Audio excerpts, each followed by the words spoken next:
El 26 de abril de 1986 se produjo el peor accidente nuclear de la historia en el actual norte de Ucrania, cuando un reactor de una central nuclear explotó y ardió.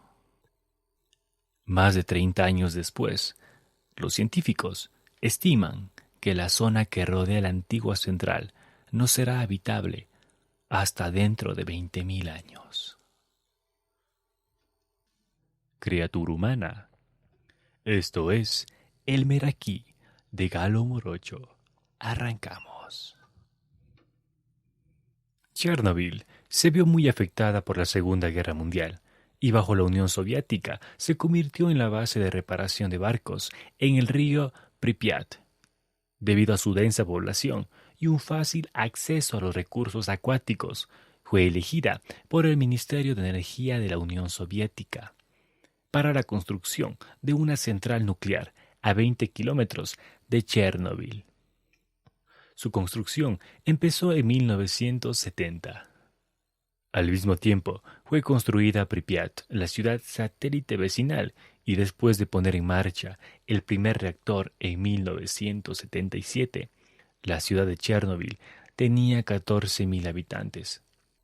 Gracias a sus buenas conexiones de transporte, ya sea en autobuses, trenes y hasta en barcos, se convirtió en el centro regional con amplias perspectivas. Los planes de los soviéticos en cuanto a la central nuclear fueron extensivos. Se suponía que iba a ser la mayor central del mundo con 12 reactores, de los que cada uno generaría una energía de 1.000 megavatios. 4 reactores ya estaban en funcionamiento y otros 2 estaban en construcción, cuando su destino cambió para siempre.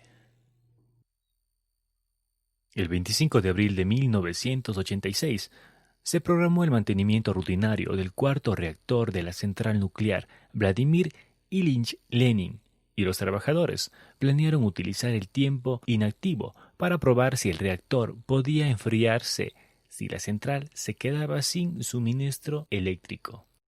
Sin embargo, durante la prueba los trabajadores incumplieron los protocolos de seguridad y aumentó súbitamente la potencia centro de la central. A pesar de los intentos de apagar al reactor, otro aumentó de potencia, lo que provocó una reacción en cadena de explosiones en su interior. Finalmente, el núcleo del reactor quedó expuesto y expulsó material radioactivo a la atmósfera. Los bomberos intentaron apagar una serie de incendios en la central, y en la última instancia, los helicópteros tiraron arena y otros materiales en un intento de sofocar las llamas y contener la contaminación. A pesar de la muerte de 2 personas en las explosiones, la hospitalización de los trabajadores y los bomberos y el peligro de la lluvia radioactiva, no se evacuó a nadie en las zonas circundantes, ni siquiera la cercana ciudad de Pripyat, construida en los 70 para albergar a los trabajadores de la central. La divulgación del accidente nuclear se consideró un riesgo político significativo, pero para entonces ya era demasiado tarde. El colapso ya había propagado la radiación hasta Suecia, donde las autoridades de otra central nuclear empezaron a preguntarse qué estaba ocurriendo en la Unión Soviética. Tras negar el accidente en un primer momento, los soviéticos acabaron anunciándolo el 28 de abril.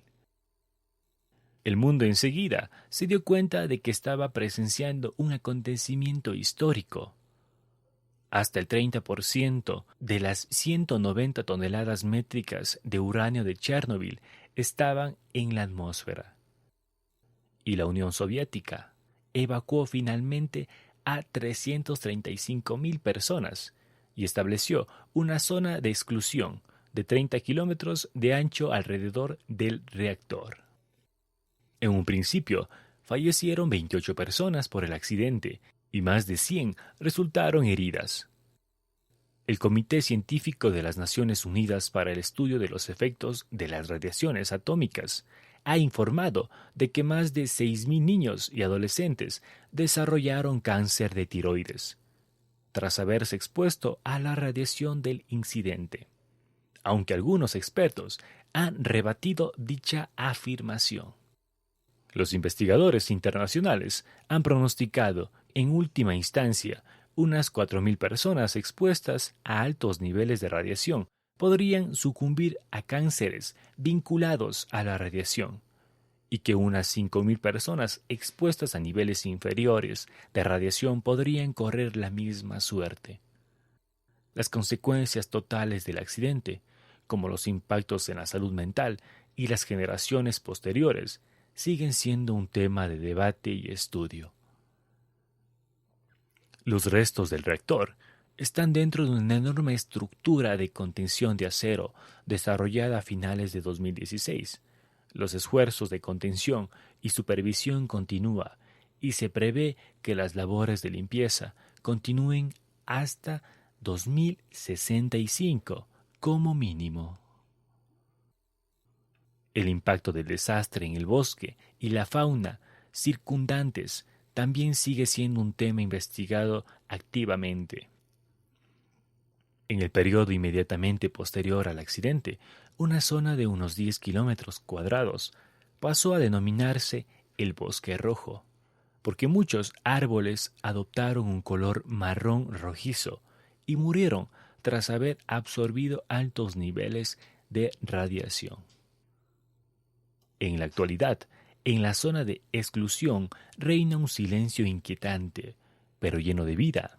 Aunque muchos árboles han vuelto a crecer, en los últimos años los científicos han hallado pruebas de niveles elevados de cataratas y albanismo y tasas inferiores de bacterias, beneficiosas entre algunas especies de animales de la zona. Debido a la exclusión de la actividad humana alrededor de la central nuclear contenida, las poblaciones de algunas especies, como linces y alces, han aumentado.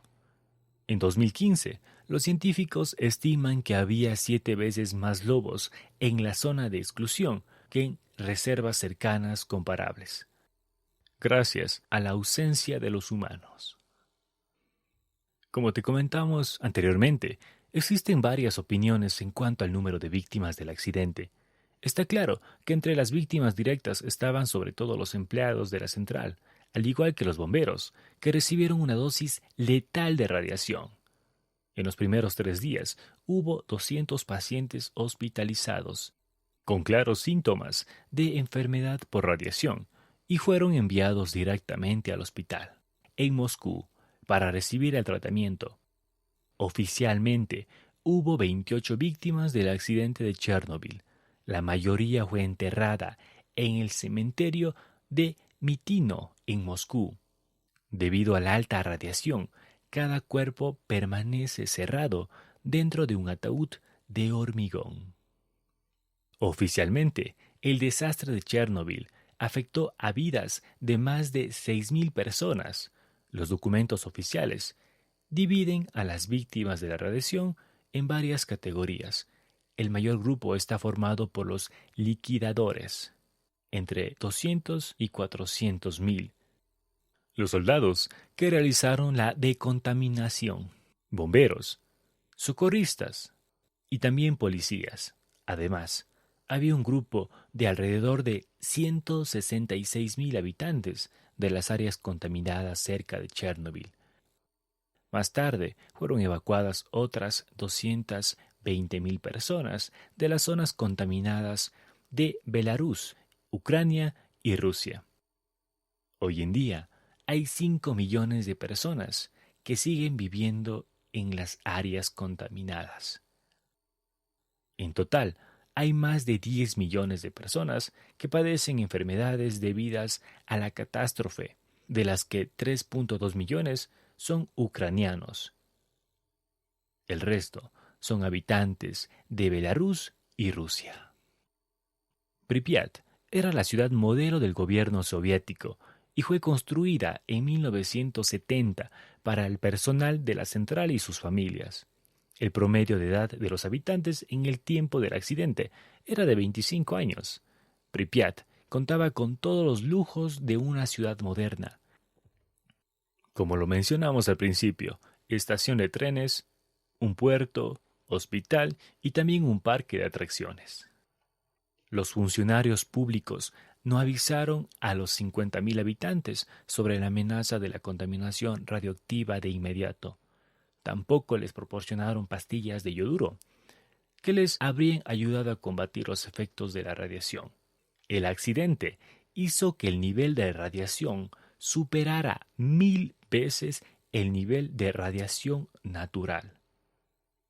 La evacuación de Pripyat tuvo lugar el día después del accidente, en la tarde del 27 de abril de 1986, en trenes, barcos y autobuses. Todos pensaban que en 3 días regresarían a sus viviendas, y por eso solo les fue permitido llevarse lo imprescindible, y también para evitar el pánico y demasiado equipaje. Después, las autoridades decidieron que la ciudad permanecería vacía para siempre. Primero evacuaron a las mujeres con los niños, pero había un problema, porque en esta parte de la Unión Soviética no había suficiente autobuses para evacuar a todos los 50.000 habitantes de Pripyat. Tuvieron que reunir autobuses de varias partes del país. La cola formada por los autobuses era más de 20 kilómetros de larga. Cuando los primeros autobuses salían de Pripyat, los últimos aún no podían ver las chimeneas de la central nuclear. En menos de 3 horas, la ciudad quedó vacía, y así permanecería para siempre. Después de evacuar la ciudad de Pripyat, empezaron a evacuar los demás pueblos que se encontraban a 30 kilómetros del reactor, hasta principios de mayo. Los trabajos de decontaminación se llevaron a cabo en 1840 asentamientos. Sin embargo, la zona de exclusión no estaba totalmente formada hasta 1994, cuando trasladaron a los habitantes de los últimos pueblos de la parte occidental del país a sus nuevos apartamentos en las regiones de Kyiv y Zhytomyr. Durante la evacuación a los habitantes de Pripyat, no les fue permitido llevarse a sus mascotas o ganado, debido a que la piel de los animales también podía haber sido contaminada con el polvo radioactivo. Para evitar una mayor contaminación del medio ambiente, las fuerzas especiales se vieron obligadas a matar a todos los animales de la zona de Chernobyl. El 5 de mayo terminó la evacuación de las personas que vivían en la zona de exclusión, en un radio de 30 kilómetros alrededor de Chernobyl. Hoy está prohibido entrar en la zona. Los únicos que pueden entrar son los viejos residentes, que siguen visitando los cementerios, y aquellos que tienen permisos de entradas, ya sean turistas y empleados. Alrededor de 150 personas, sobre todo los jubilados, siguen viviendo en la zona de exclusión bajo su propia responsabilidad. Toda la ciudad ha sido saqueada. Los ladrones entraron en todos los pisos y se llevaron todos los objetos valiosos que podían encontrar. En 1987, los residentes tuvieron la oportunidad de recuperar algunas de sus pertenencias, pero solo un pequeño porcentaje llegó a hacerlo. La fábrica militar, llamada Júpiter, estuvo en funcionamiento hasta 1997, y la famosa piscina municipal hasta 1998. Sin embargo, hoy en día está más destruida que los pisos y las escuelas. Todavía hay 3 partes de la ciudad que siguen en funcionamiento: la lavandería para la central nuclear de Chernobyl, garajes de camiones y los pozos profundos con estaciones de bombeo, o sea, suministro de agua para la central nuclear. La ciudad está llena de escritos, signos, libros e imágenes contemporáneas de los 80s, sobre todo de motivos comunistas, que se pueden observar en el Palacio de la Cultura, hoteles, hospitales, policía y también en las escuelas y guarderías. Caminar por la ciudad es como viajar tiempo atrás. La única diferencia es que no hay nadie, ni siquiera pájaros. El pasado 26 de abril se cumplió 34 años del accidente nuclear más grave de la historia. El nombre de Chernobyl continúa asociado al desastre. A pesar de todos los datos e información que se ha dado, el mundo considera que los fallecidos han sido mucho mayores, sobre todo si se compara con el dato que aportó Rusia, que fueron solo 54 personas. En la actualidad, es muy difícil cuantificar el daño, porque a las muertes directas hay que sumar las que se producirán en el futuro y las que ya se han producido por causas que se han considerado naturales y sobre todo las cuales ya resulta difícil emitir un dictado solvente. A lo largo de estos años, los científicos han podido observar cómo la naturaleza se ha reproducido con rapidez en la zona, a pesar de que algunos mamíferos han presentado malformaciones. Pero la recuperación ha sorprendido a más de uno. Lo más impresionante es que desde hace 10 años comenzó a ofrecerse la posibilidad de que se visitara la zona de exclusión. De hecho, se ofrecen hasta 30 tipos diferentes de ruta que abarcan desde la posibilidad de recorrer por tierra algunos de los lugares más icónicos hasta la posibilidad de volar sobre el área. El incremento de visitantes en los últimos años ha sorprendido y el éxito de la serie de televisión de HBO no ha hecho más que estimular aún más la curiosidad de los visitantes, que se acercan hasta allí con una mezcla de interés y cierto estímulo de aventura. De hecho, existe la posibilidad de visitar las ciudades de Chernobyl y Pripyat, unos escenarios fantasmas que han sido fotografiados hasta la saciedad y que se han convertido en íconos de la tragedia. También se puede ver desde la distancia el sarcófago que cubre el reactor 4, donde se produjo la explosión. Espero que este episodio haya sido de tu agrado. Y si te quedaste con las ganas de conocer un poco más o de saber cómo eran las circunstancias, minuto a minuto, en este lugar, te invito a ver la miniserie de HBO, catalogada Chernobyl. Una miniserie de 5 capítulos, donde podrás conocer cómo eran todos los pormenores de este accidente catastrófico que afectó a la humanidad. De la misma forma, agradezco a Jessica Lozano, quien es una de nuestras oyentes y contribuyó para que este episodio se realizara. Y si tú tienes también un tema interesante que te gustaría que yo realice, ¿qué esperas? Te invito a que me escribas en las diferentes plataformas digitales. Esto es El Meraquí de Galo Morocho. Hasta pronto.